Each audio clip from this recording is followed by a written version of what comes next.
Welcome to the Sarah Swain Show. I am your host, Sarah Swain, business owner, Alberta homesteader, and wife to my amazing husband, Rob. There are no limits to what I'll cover here in each episode, but I promise you that wherever I take you, it'll be completely real. So grab a cup of whatever and join me around the fire.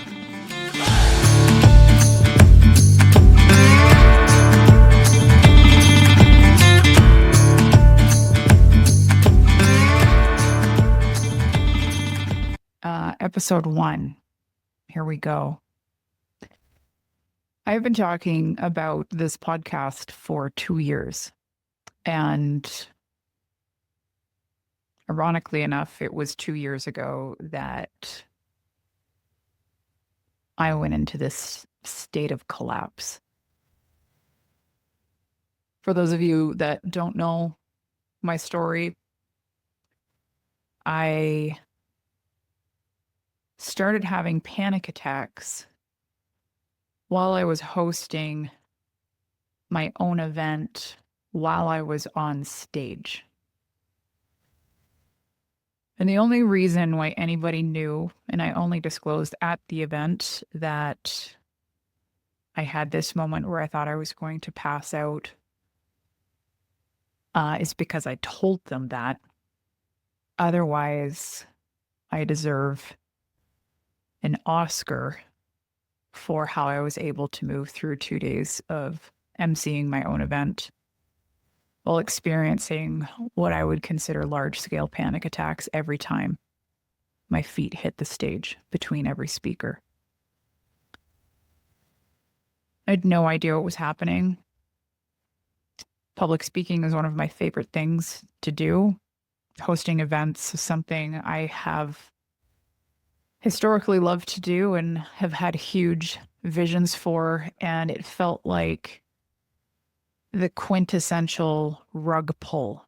Like that whole world, that whole vision was being ripped out right from underneath me. What made it even worse is that they didn't stop when the event was over. I proceeded to experience such chronic attacks that the quality of my entire life was compromised. I couldn't drive because I didn't trust myself to be behind the wheel. Because I have had panic attacks behind the wheel. And if you've had a panic attack, you know that the feeling is so visceral that you don't know if you're going to pass out, lose consciousness, or die. And maintaining care and control of a vehicle is not something that you can guarantee when you're in an episode like that. Couldn't go grocery shopping. I couldn't visit with friends. Then they started happening in my home when it was just my husband and I, sometimes even just me by myself. I don't know what was scarier, having a panic attack in the middle of a grocery store just because someone says hi to you, or having a panic attack when you're alone in your home and you live in the middle of nowhere with no one around when you're by yourself. I don't know which one was worse. My only focus was to get well enough between the fall of 2023 and the spring of 2024 so that I could host my second event. And by the grace of God, I managed to get my feet back on that stage. And I made it through the first day of that event because I was honest with people about how hard it was for me to actually be on that stage that day. What people at that event didn't know is that those panic attacks came roaring back on day 2 and followed me into day 3. And I'm sure that people at that event are probably trying to recount the times they saw me and like how could she be experiencing something like this when it looked like on the outside she was having such a great time? It's one of those things where it's like, what am I supposed to do in a situation like this? Do I just let myself completely collapse and surrender to this in front of all of my paying guests, or do I just survive this weekend? I don't know if I made the right decisions in any of these situations. But knowing that the progress that I had made leading into that event was basically reversed after the second one was really devastating because it just feels like you're never going to have your life back. And you start to witness people doing the most normal, mundane things in their lives and feeling so much. I don't know if envy's the word. It's more like a yearning to just be able to do those things that we so often always take for granted.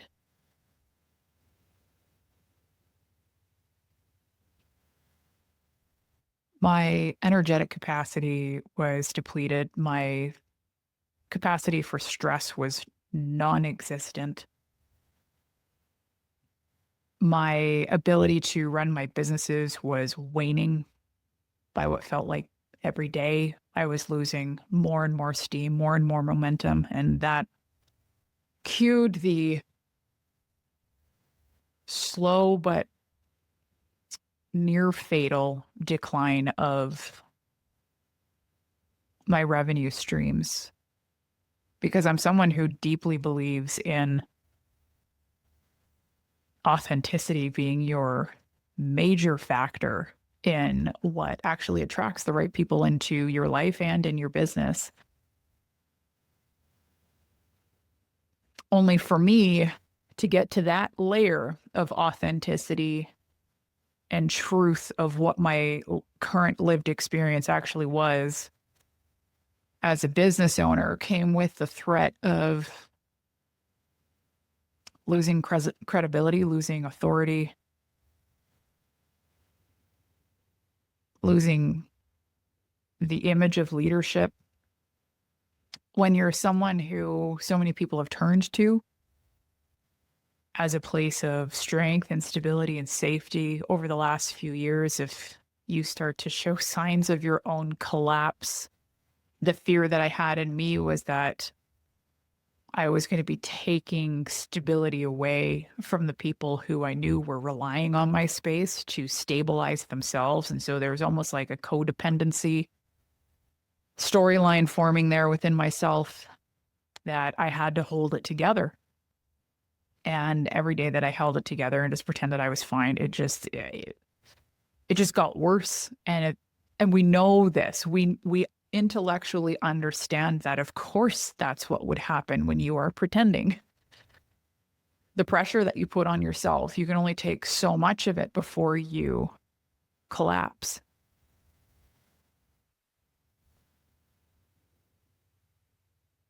And so it was spring of this year that I pulled the plug on what was set to be my biggest event yet, which I had scheduled for, gosh, almost a year and a half. I think it was 15 months or something after the second event, because I was like, well, 15 months, I should be fine. In 15 months, I can handle this. That 15-month countdown felt like the most intimidating countdown clock I have ever faced. Am I going to be okay enough to do this? How am I going to pull this off? How am I going to get through another event? How am I going to stabilize myself in time? How am I going to strengthen myself enough in time?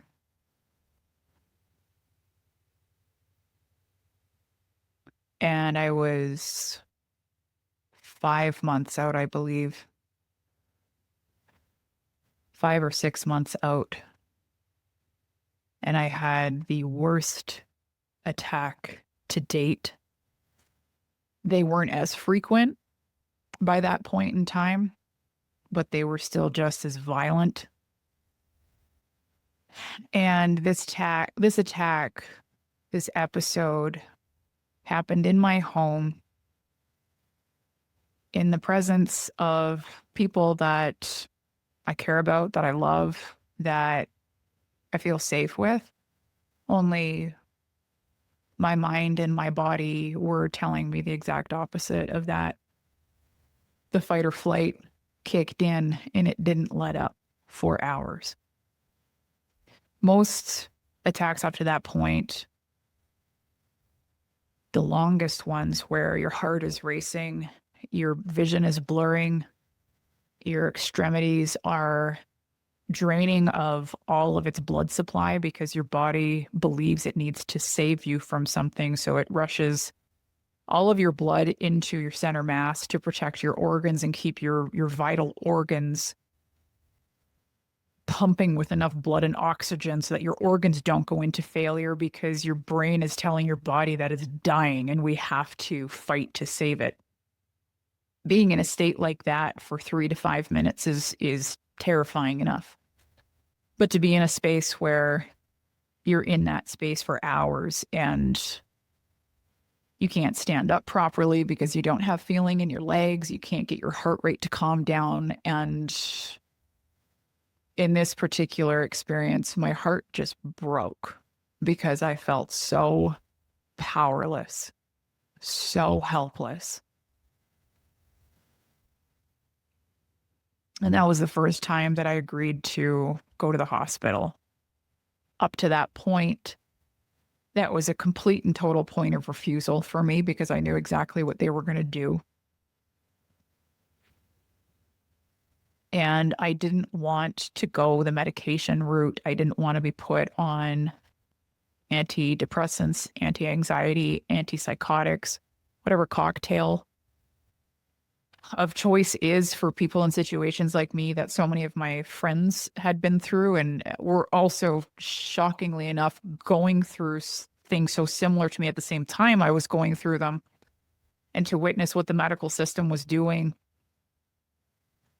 that was just not a path that I wanted to take. And so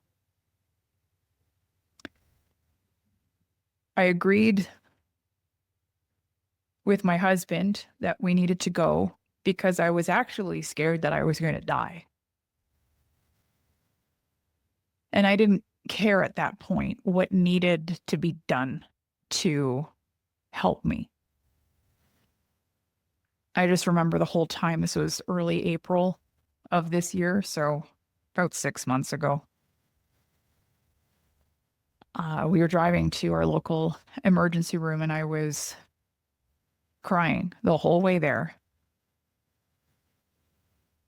Because in my mind, I was trying to figure out how I was going to tell everybody that I didn't have much time left.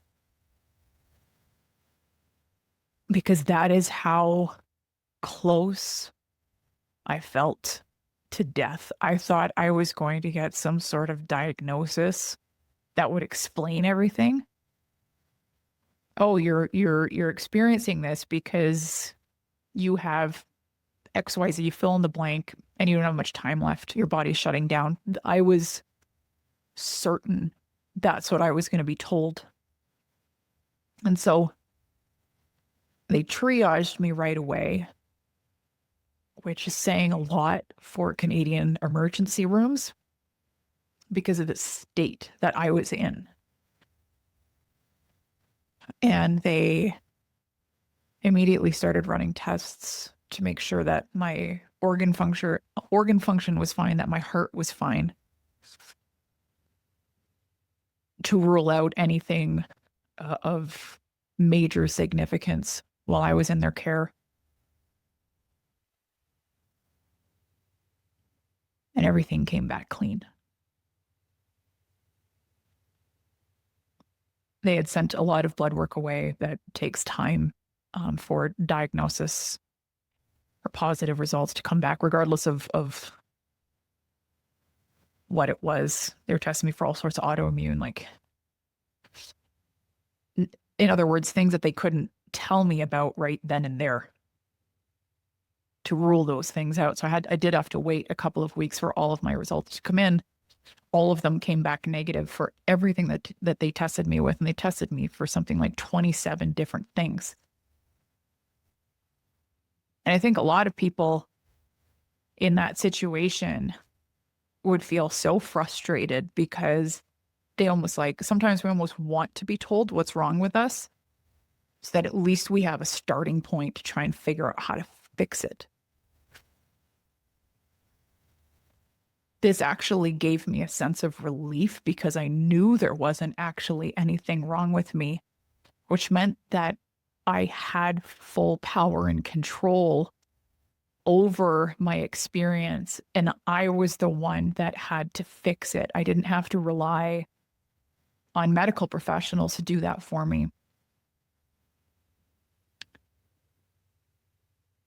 So the calm that I felt after everything had subsided in the hospital room and we were looking at being released and then heading home. And when your body goes through these attacks, it feels like the equivalent of running a marathon because of the taxation on your physical system. Just the toll that it takes. And in the way that I've described it to people that don't understand what it is like to have a panic attack, because I had so much ignorance around this before I started having them myself. Picture the way that your mind and your body would respond to something as traumatic as being chased by a grizzly bear. Every day you go through that traumatic experience, think about how taxing that would be on your nervous system, your stress response, your cognitive abilities, your adrenals, your strength, your will.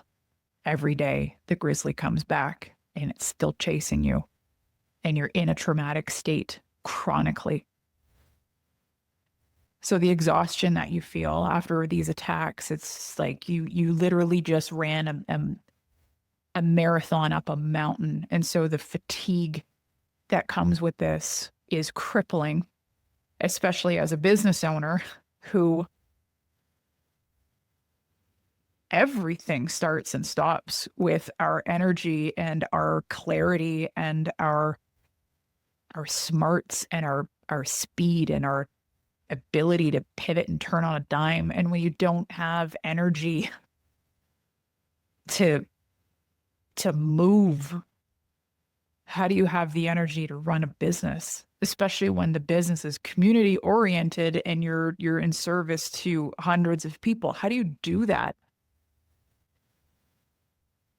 For that 2-year period, nearly 2-year period, I had to cut 90% of everything out of my calendar so I could preserve enough energy to be able to show up for the calls that needed me the most. And sometimes that meant that that was the one call that I would have that week, because that's as far as my energy could get me before it was too much. And my capacity would just be squashed.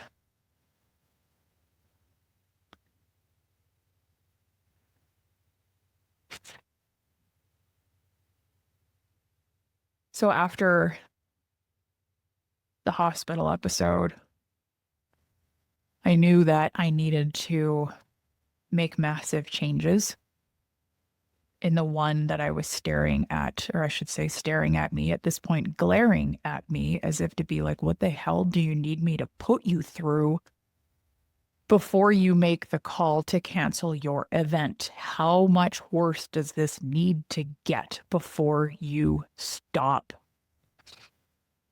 The problem was you have 2 years of decline in revenue steadily, combined with not meeting your sales targets for your first 2 events, which compromises the budget for those 2 events, combined with not getting a tax shelter in place in your corporation sooner rather than later, combined with next to no energy to engage in marketing and sales initiatives to try and resuscitate your business. When I got to the point of I have to walk away from this event, which was called Wealth Stock, the irony of this is not lost on me, guys. Like, I'll go into that in a whole other episode, because the lessons that Wealth Stock taught me without Wealth Stock needing to even happen are profound. But I'm in this position to say, I know I can't host this event, but if I do cancel it, I'm going to be staring down the barrel of a financial gun that is going to kill me. What do you do?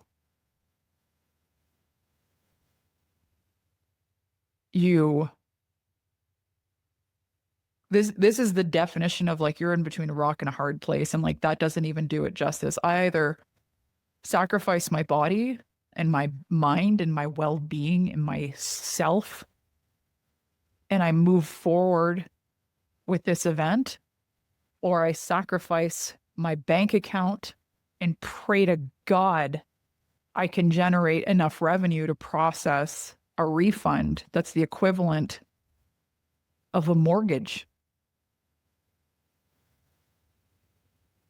It's one of those decisions that it leaves you breathless, because you know that no matter what you do, you are so fucked.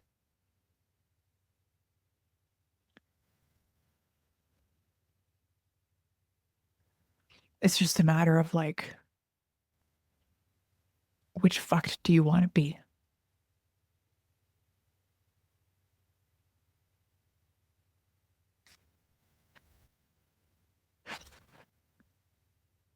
I chose to cancel the event, and I made that announcement with a very transparent video share to our ticket holders.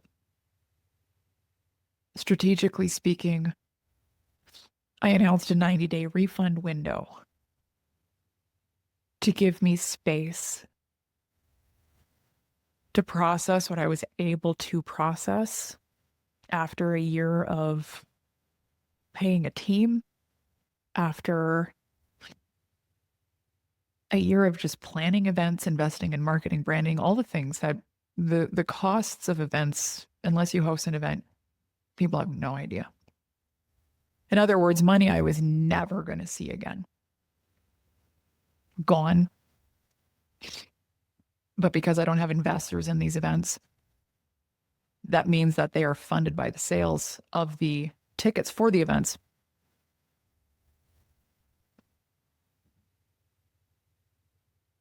The 90-day window was designed to give me breathing room, just let my system feel safe for a minute, and give me space to generate enough funds to cover off the refunds in full. But I couldn't have anticipated that I was going to go into an even deeper downfall over my 40th birthday, when my husband and I took a trip to the States for 2 weeks. It was the coolest road trip, but it was also the most heartbreaking 2 weeks I've ever experienced, because I was sad, because I felt like I was losing everything. That business that I worked so hard for, the brand of MYM and how beautiful it was, the community that had built up around me, the fear of losing your reputation, of people misunderstanding you, of people not being understanding of the situation. the loss of so much of my life over the last few years between the pandemic bullshit and the fight and the constant go, go, go of trying to keep everything moving and all the balls in the air. I just felt like I lost 5 years of my life, and it came crashing down on me during what should have been one of the most beautiful trips that we've ever had.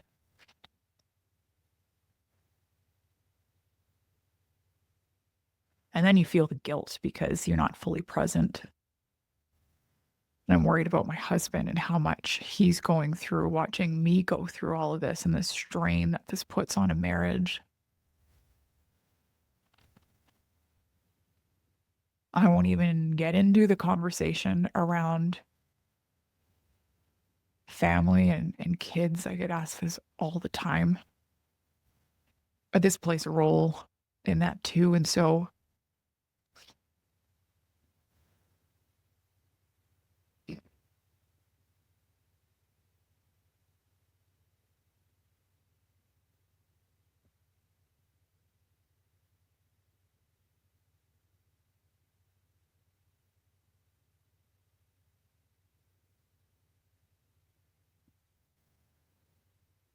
it's just one of those seasons that I pray that most people can avoid in life. It just brings you to your knees.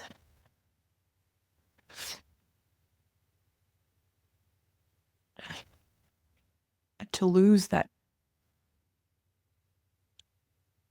confidence in me that is so innate. I've always been a very confident woman. I was a confident girl growing up.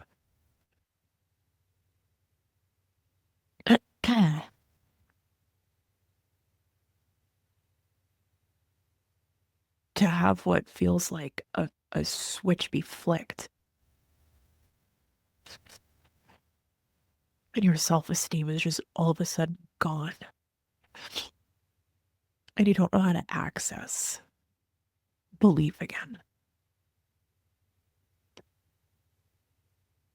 As someone who has supported, I don't even know how many people in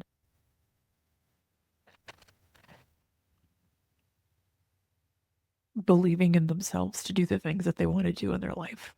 I was sitting there, I'm like, I don't know how to do that for myself right now.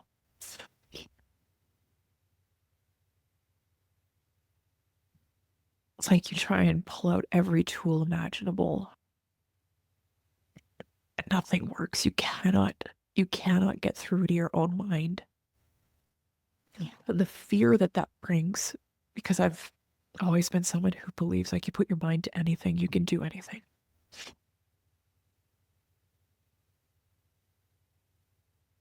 The fear of feeling like I actually didn't have the power to do anything was, what is the word? I don't know. Jolting, shocking, terrifying, hopeless. And yet somehow you have to keep moving forward and you have to figure out how to keep leading. You have to figure out how to keep showing up. When you know that financially you are about to lose everything if you don't figure this out, while simultaneously trying to create a sense of safety in your nervous system so that you can get your health back. What do you do?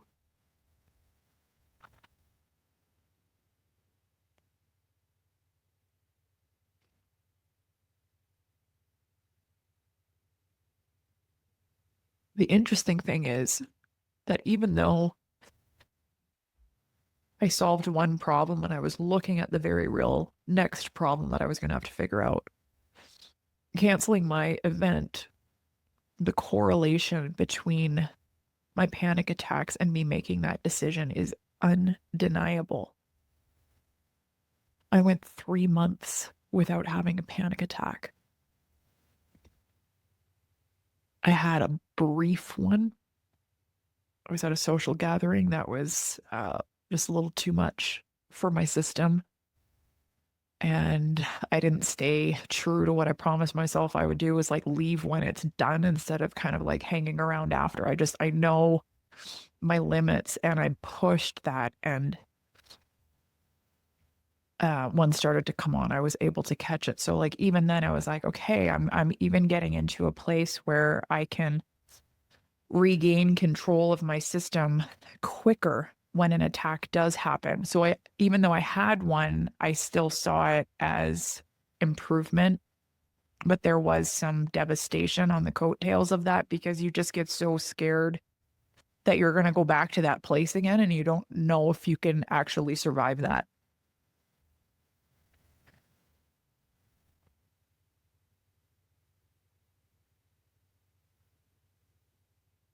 But making that big decision and facing the thing that I had been avoiding and worried so much about letting people down, worried so much about people questioning me, my leadership, my abilities, like all of these things that we try and protect ourselves from, we try and control these images of ourselves. Me finally stepping out in front of that, it's like my nervous system was like, thank you, you're catching on. So the amount of attacks I've had in the last 6 months, maybe 3, which is huge. It's huge for me. Haven't had any in just regular day-to-day life, none in my home, none in the grocery store, none behind the wheel.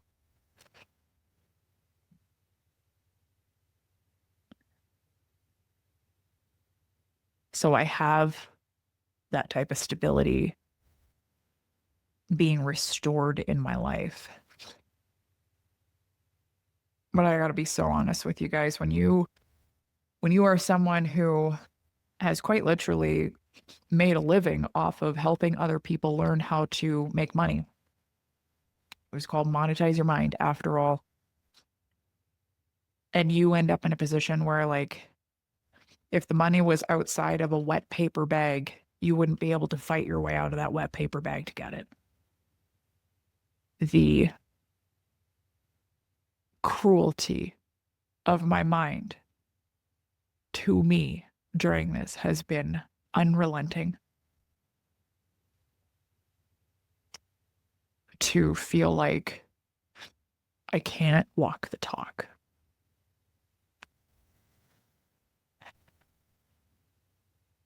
To feel like I can't find that belief in myself. To feel like I can't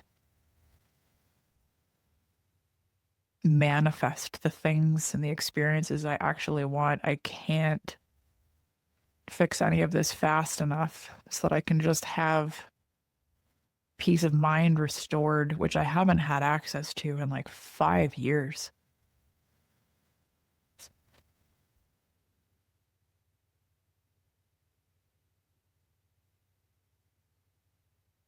It's one of those things where every day you get up and you're like, how the hell am I going to make it through this day? When is this going to end? What am I doing wrong? Why is nothing I do working? Will I ever be normal again? Will I ever feel normal again? Will I ever be able to access joy without having to fight for it?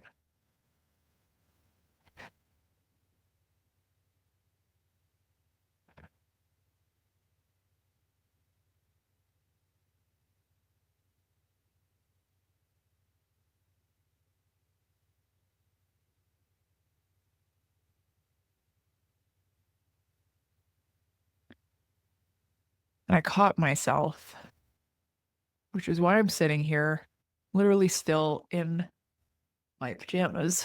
It's a Tuesday morning. I haven't brushed my hair. I have no makeup on. I have wedding nails from my sister's wedding that are growing out. One of them is missing. Like, we are not podcast ready. But I've been saying I'm not podcast ready for 2 years because I have felt like I've had nothing to offer anyone.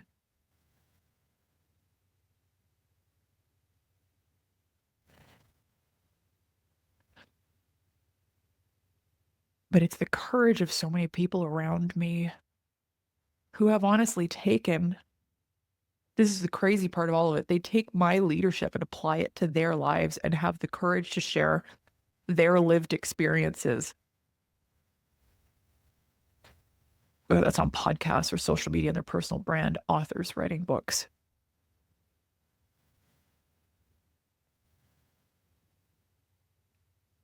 And I believe in the impact of what they're doing when they can't see it, when they don't understand the power of sharing until they have shared and then they see it and they can experience it through how others receive your shares.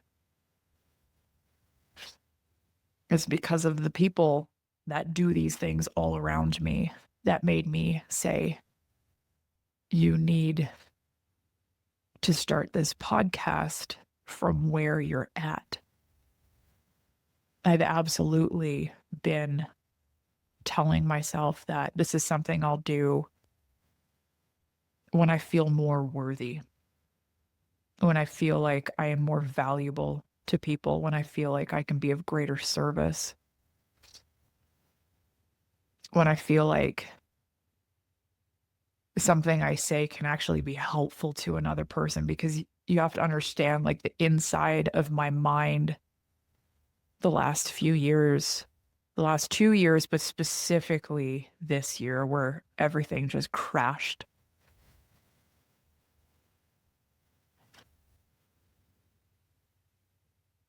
You don't believe in your value or your worth or your ability to contribute in meaningful ways. It's just a horrific and relentless dialogue that doesn't let up. Even though fundamentally and intellectually, I know that by sharing this with you this way, I guess as my first episode on this podcast, will probably be incredibly impactful for people who listen to it. But to actually give yourself permission to do something like this is not easy. Not when your brain is fighting you every step of the way and your nervous system is hanging on for dear life and you're trying to run your business and you're trying to fix a flaming financial fire in another business.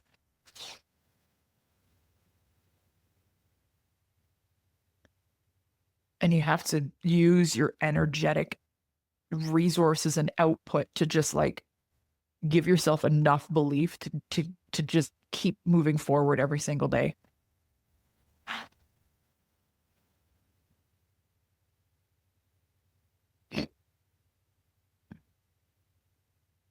Especially when we're touching on things that are just really hard to talk about. Leadership, business, money, relations, community.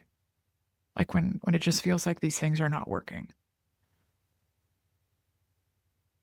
And everything just feels so hard.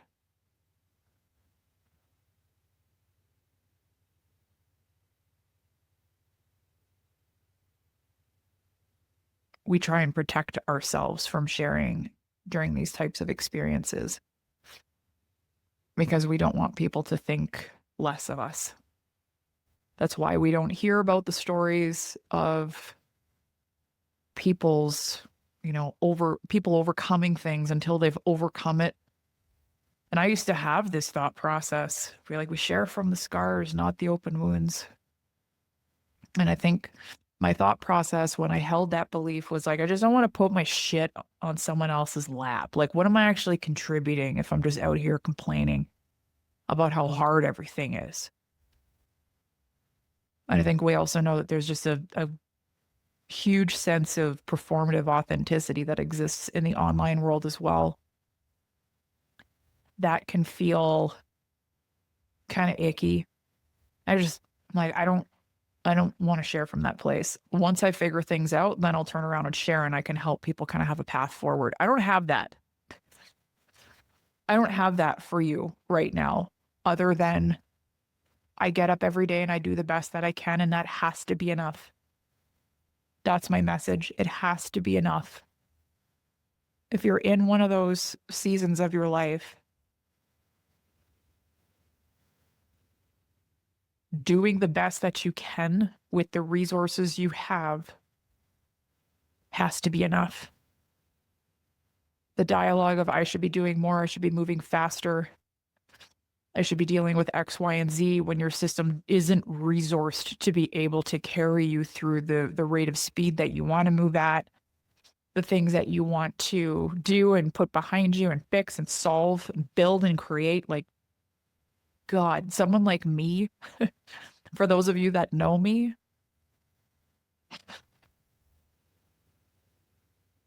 to not be able to do all of the things that I want to do is really, really challenging.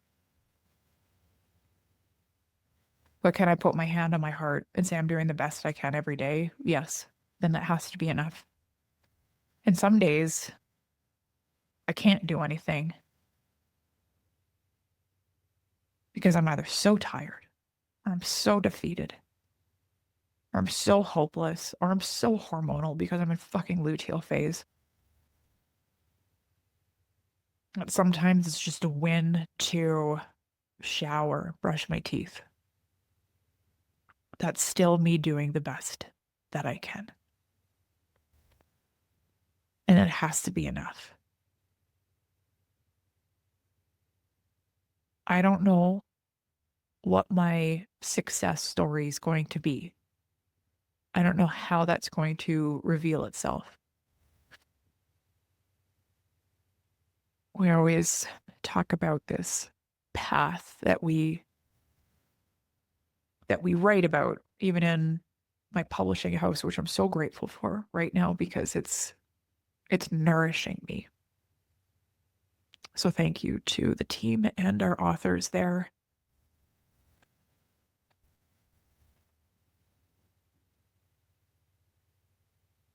But we talk about, like, how do we take a person through our story?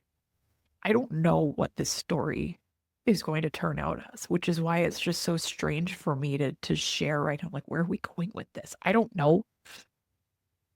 I have no idea. I don't know if everything is going to miraculously feel better by the end of this year. It's November 11th, so I don't know if I'm going to be in this for another year, another 2 years, another 5 years. I have no idea. But this is why I was holding off on doing this. Every part of you, your ego is like, go into hiding. Stay small. No one wants to hear about this shit. Everyone's got enough on their plate. People definitely can't see someone like you falling. Like that.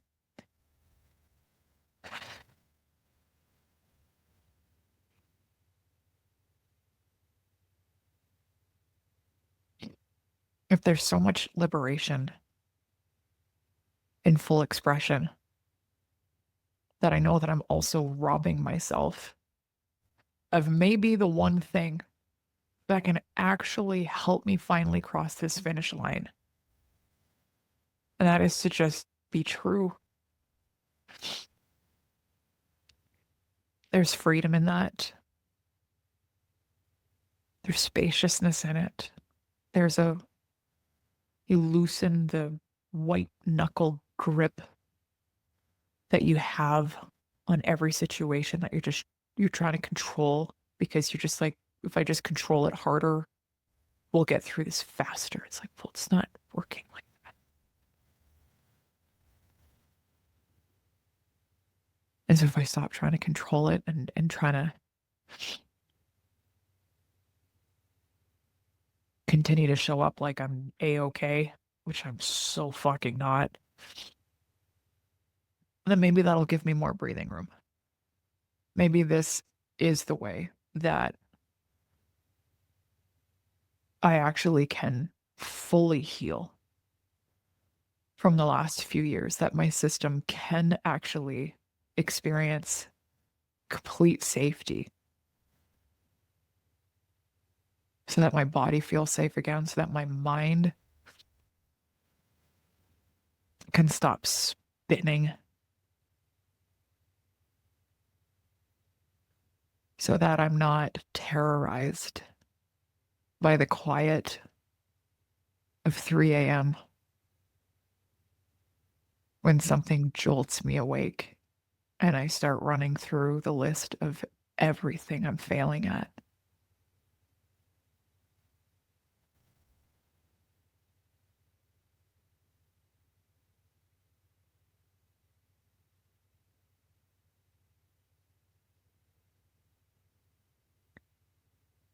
Maybe this is it. So here I am. I gotta keep an eye on the time because I have to host a call in 55 minutes, and this is not abnormal for me to be in this type of state and then have to do a quick, like, brush of the hair, put some makeup on to hide the redness from crying, cool off my lips because they always get really puffy and swollen when I cry, blow my nose, put my glasses on so that people can't see my eyes are swollen.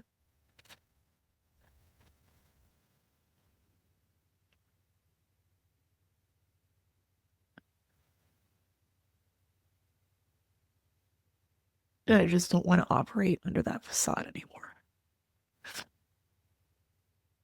And hopefully, maybe this will give somebody some heart balls to come out of hiding too, and give themselves that freedom to just be where they are in life and to just acknowledge the challenges and the difficulties of the season that they are in and just know that it is temporary.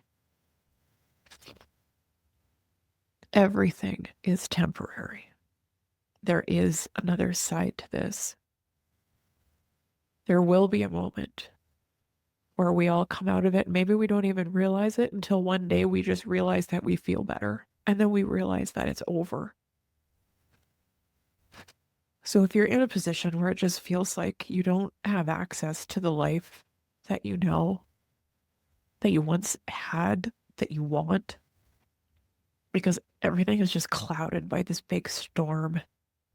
Maybe it's hitting you in one area of your life, or maybe it's like me where I feel like I'm taking arrows in every major facet of my life right now. It's temporary.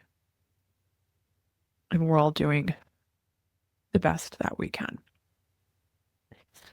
So if you've made it this far, thank you. Oh God, I'm snot. Sorry. I should have brought Kleenex. I didn't know it was going to get this bad.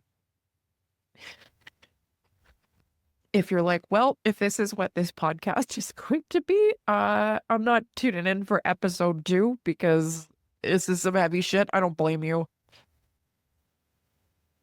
This is not what I want to do for my podcast recordings, but what I will always stay committed to is what is true for me now. And if this is what is coming through now, then this is what is going to make it to the airwaves. I am hopeful that there will be more happy content than heavy content. So you'll know that whatever happens here, it'll always be real. I think for the foreseeable future, if you're an early listener, you've started listening to this podcast from this episode when I launched it, which I don't know, maybe I'll do it today. This is how unplanned and unscripted this is. Then I don't know that I'm going to do the guest thing.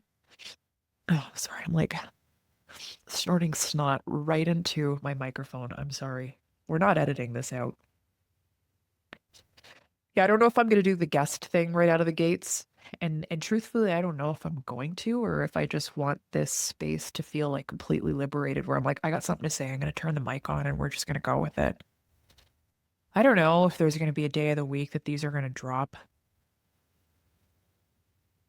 I would like there to be some sort of consistency so that you can have that kind of expectation here, but I just don't know.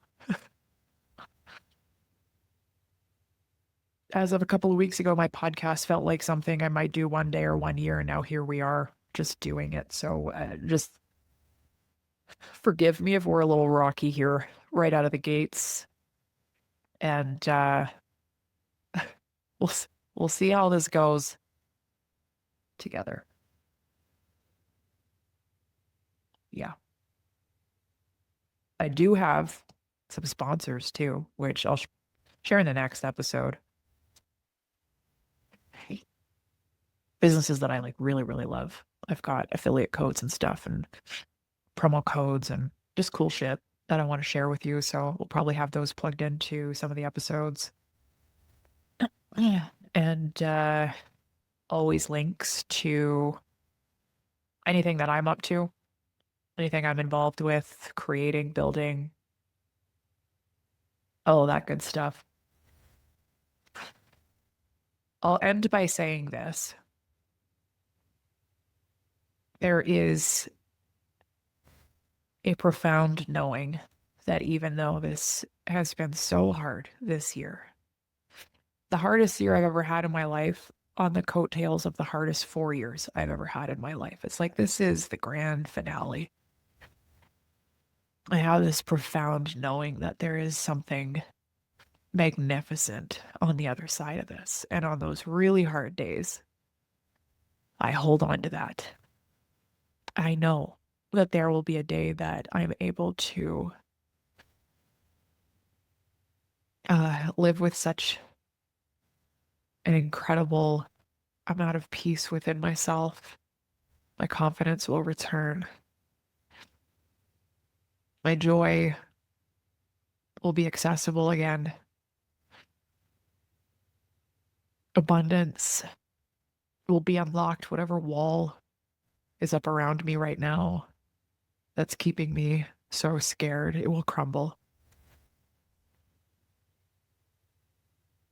And the wisdom that I have obtained throughout this, the resilience that I have grown, oh my God,